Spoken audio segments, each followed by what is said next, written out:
সমাজে দেখা যায় অনেক ভালো মানুষ আছে, যেসব মানুষরা অল্প বয়সে মারা যায়, এবং অনেক ভালো মানুষ এমনও আছে যাদের জীবনে দুঃখ কষ্ট লেগেই থাকে। ভগবান এমন কেন করে? কেন ভালো মানুষকে দুঃখ দেয়, বা কেন ভালো মানুষের মৃত্যু হয়, কি কারণে? সেই কথাই তোমাদের কাছে বলবো। পুরো ভিডিওটা শুনবে। পুরো ভিডিওটা না শুনলে তোমরা কিছুই বুঝতে পারবে না। যদি ভালো লেগে থাকে, লাগলে অবশ্যই একটা লাইক, কমেন্ট এবং শেয়ার দিয়ে পাশে থাকবে, ফলো করে আমার পরিবারের সাথে যুক্ত হয়ে যাবে।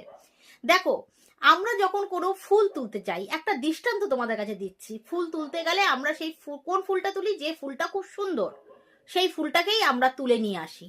তেমন ভগবানও দেখে এই পৃথিবীতে সুন্দর মনের মানুষ কারা আছে, খুব পছন্দ করে, তার কাছে নিয়ে যেতে চায়, তখন তাদের এই মানে এই মৃত্যুলোক ছেড়ে তার কাছে নিয়ে যায়। আর দুঃখ কষ্ট কেন যায় বলো তো দেখি? দেখো, একটা সোনার দলাকে তুমি যদি নিয়ে আসো, সেইটা দিয়ে কিন্তু তুমি কোনো যদি যতক্ষণ আগুনে না পোড়াবা, ততক্ষণ কিন্তু সেটা দিয়ে তুমি কিছু বানাতে পারবে না। মানে তাকে পাকা করতে পারবে না। তাই জন্য পুড়িয়ে পুড়িয়ে সোনাকে কিন্তু পাকা করা হয়। সেই ভালো মানুষকে দুঃখ কষ্ট দিয়ে ভগবান দেখে, তার স্মরণ করছে কিনা, তার চিন্তা করছে কিনা। সে একটা ভালো হৃদয়ের মানুষ, তাকে সম্পূর্ণভাবে গড়ে তোলে।